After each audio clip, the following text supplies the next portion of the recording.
let's chat Pilea.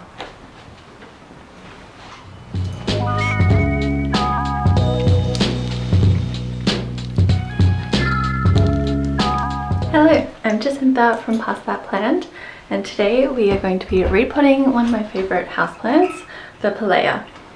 This plant also goes by the name of the Chinese money plant, the pancake plant, or the coin plant. It is also called the friendship plant because it is so easy to propagate that if you have one, you can easily propagate many more, enough to give to all of your friends. So let's repot her. So I grew this Pilea from a pup, just like this one, which I cut off the mother plant and rooted in water. She's grown so beautifully. There is one main stem. These are a few pups that I've left on, and there's lots of tiny babies growing as well. The Pilea is sometimes confused with Pennywort. I often have people messaging me saying, oh, this is growing all over my backyard, it's a weed, and that is a different plant.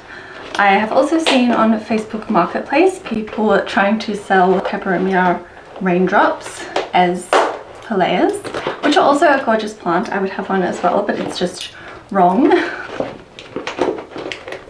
So I'm going to use a potting mat because I make a mess. Now, most of my houseplants are in nursery pots, also called growers pots, inside my decorative planter. I prefer to use growers pots because they are malleable, which makes the repotting process really easy because you can squeeze out the plant.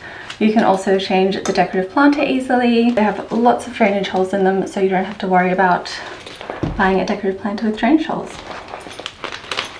I'm going to squeeze her out.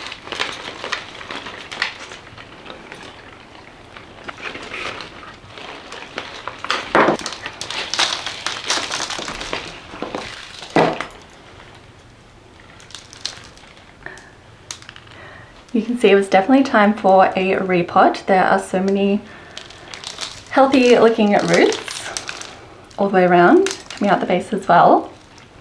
And now is a really good chance to have a look at those pups and how you propagate this plant. If you watched my begonia repot, you would appreciate how much faster that was and less stressful, and how much less red I am compared to repotting when you don't use a nursery pot. So you can really see I've got the one mother plant, and then there's some larger pups that I've left on, and then lots of smaller ones as well. So you can cut off any of these tiny little pups here, and they will root in soil like they are now, or you can water propagate them, which is what I like to do. So you can see this one is already rooted beautifully. I could pot this one up, but I love a water propagation. I love just having them dotted around the house growing, and then when someone comes over, I can give it to them. You can also propagate from a single leaf and a tiny bit of stem cutting. I do have one rooting downstairs. I will bring that up at some point and show you. Now let's repot.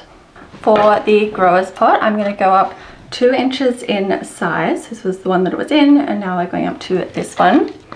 The reason why you don't want to use a massive pot is because you don't want too much potting mix around the root ball, because it takes a long time to dry out, and that is how you can get issues such as root rot. So just 2 inches bigger. You can also see that the holes in this one are quite big, so I'm going to go in with some little mesh rounds, which I just put in the base, and this stops the potting mix from just falling straight through. I'm just going to put a few in the bottom because this is quite big.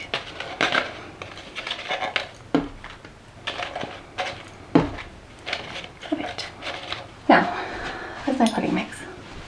Now this might seem strange, but I like to use a cacti and succulent potting mix for my Pileas. I just find that this one has a really good drainage. It doesn't retain moisture like some other potting mixes do because it doesn't have any peat moss or anything like that in it. So because there is the little mesh rounds in there, when I put in the potting mix, it shouldn't just fall straight through.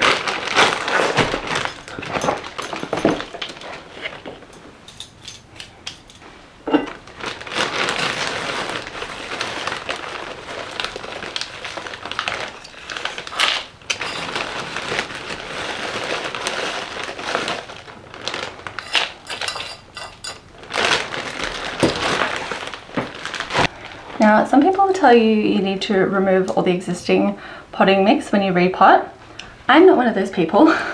I only change all of the potting mix and completely separate the roots if there is something wrong with the plant or the potting mix. So if it's got root rot or it's in the wrong potting mix, or if you've got a pest that is in the roots, then you want to change it, but otherwise there is really no need to mess with this. So I've filled this pot a third with potting mix, and I'm just going to pop my plant in and fill around the edges. Before I fill around the edges, I'm just going to show you again what the pups look like. So you can see there's a whole bunch. Leaving the pups on is how you will have a really full Pilea. Tiny ones. I might actually snip some off so you can see how to do that. So the two main ways to propagate this plant are by just single leaf and stem cuttings or by pup cuttings. So I will show you how to do both of those before I fill this with soil. So you can see how there's like orangey roots. We're going to cut down quite low.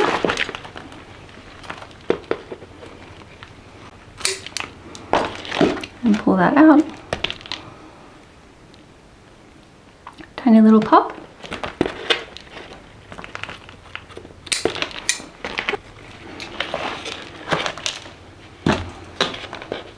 Another pop.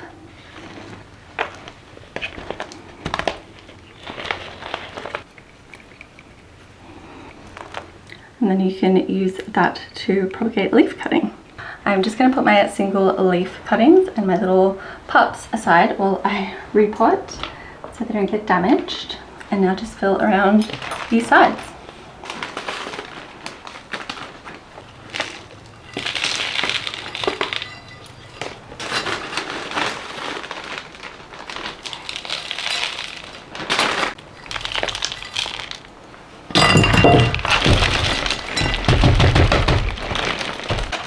Now that my potting mix is in, I'm just going to re-add my very fancy trellis, which is a chopstick. I just find this works really well to help this plant sit up straight because they do lean quite a bit when they're this heavy.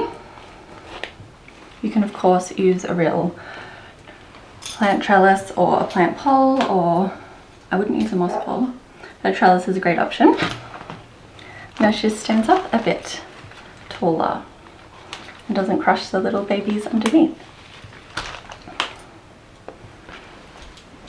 Okay, so now we are going to give her a good water. And I like to water my Pilea from the base. I'm just going to use the big bottom watering bowl. So I'm just going to fill up my bowl with some water. This is rainwater that I collect. Or if you live somewhere with suitable tap water, you can use that, or you can buy distilled water. And then I'm just going to add some liquid plant food to an NPK mix. And pop her into soak.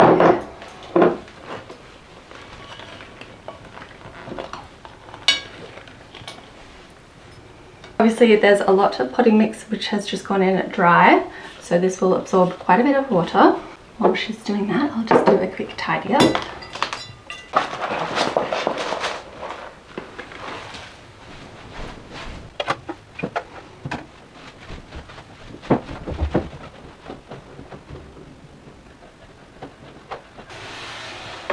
I did use a potting mat, but I used my small one. I think I should use my large one because I'm a messy gal. So I have my two stem little cuttings that I've taken, and one that has already rooted.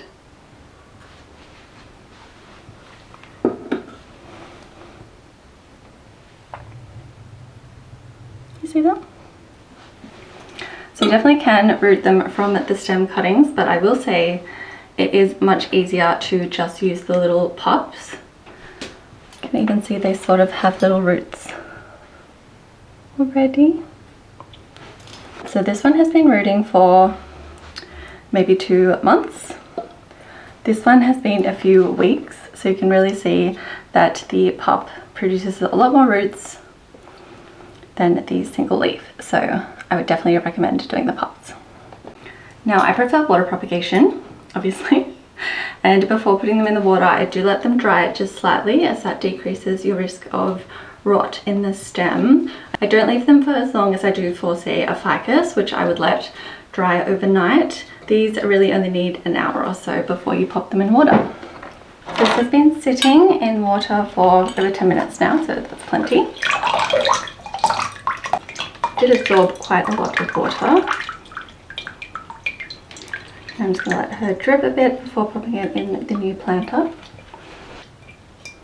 just so she's not sitting in a bunch of water.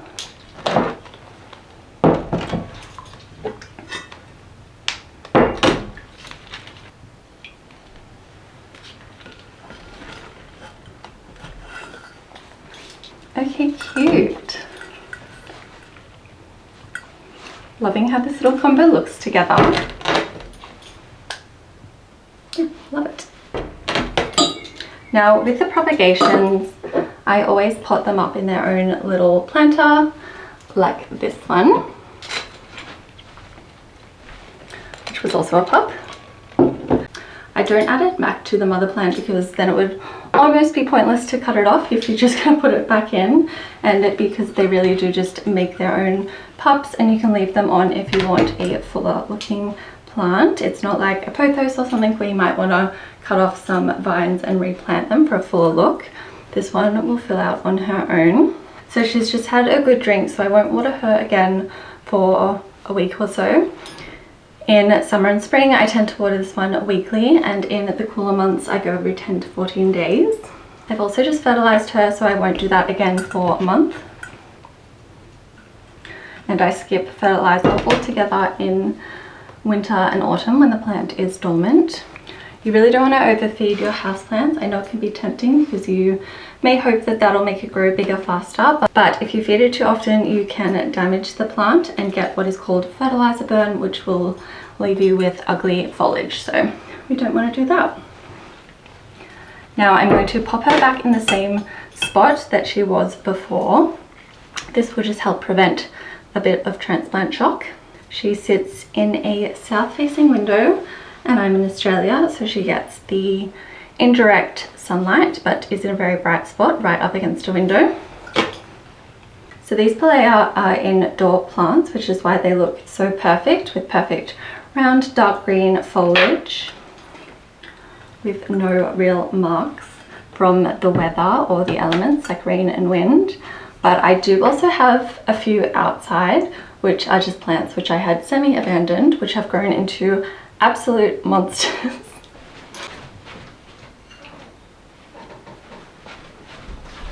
Both in size and appearance. So this, let's make some room for this big gal.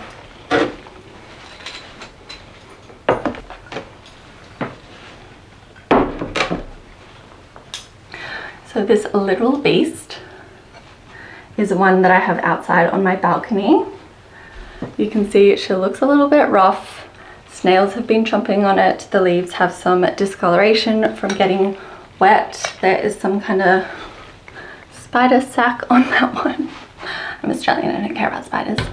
But she's blooming. Now, a lot of these blooms have already been spent, so they've fallen off, or there's tiny little buds here which are yet to bloom because there's so many different spots where she's flowering, but they have tiny white flowers with little petals. Might be able to see some, or I've got some previous footage. But yeah, they bloom when they're happy, so even though she looks a bit of a fright, she's blooming. This also comes with maturity as well. And what's really cool is because I've just left this one outside, some of the pups have grown into just branches almost. Let's have a close up. So you can really see how the pups can grow if you leave them on. So there's quite a lot of branching. So you can see there's one mother stem, and then these are little pops which have been left on, and they've really grown up above the potting mix. And now this cool monster Pilea. how cool. There's more Pilea growing all the way up the stems, and of course all the blooms, which are now going everywhere. So these blooms were older and have mainly fallen off, but these are new ones, little buds which will flower. So it's a really good example of what your Pilea can look like if you just let it grow wild and don't cut any of the pups off. She's a total beast. So I've got the wild outdoor version and the Instagram ready indoor version. Let me know which one you prefer. Just knocked some flowers off. I wonder what would happen if I planted this. I'm just going to stick it back in there. This is how this plant all happened. I topped another plant. So this was in fact the top of a plant, not a pup. The entire top, which I just stuck in soil. And she said, bet, let's go.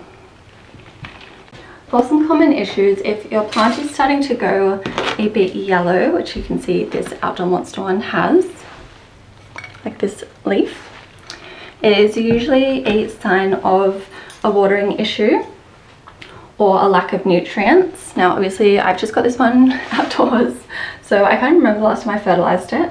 Let's do that actually. Let's give her a little love. So I rarely fertilize her, which is probably why she's going yellow. If you want gorgeous deep green foliage, you really need to make sure they're getting nutrients such as magnesium. If your foliage is starting to cup, that could be a watering or humidity issue, whether it's curling in or out. Same if you've got cracked leaves. Obviously this doesn't necessarily apply if you've got an outdoor plant which is just getting blasted by the wind or possibly eaten by something or many things. But if your indoor one is cupping, then you likely need to change the humidity or your watering schedule. If your leaves are falling off, I believe you may have been getting it too wet. I try not to wet my stems or my foliage too much. Again, this one obviously gets wet, but she's just doing her own thing. But if you want an indoor pretty one, try not to wet the leaves or foliage too much. If your leaves are falling off, this could be why. So check for that. I've got mine in a bright spot where it gets indirect sunlight. It doesn't need direct sunlight, but it's definitely not a low light plant either. Super easy to propagate, and I think that's it.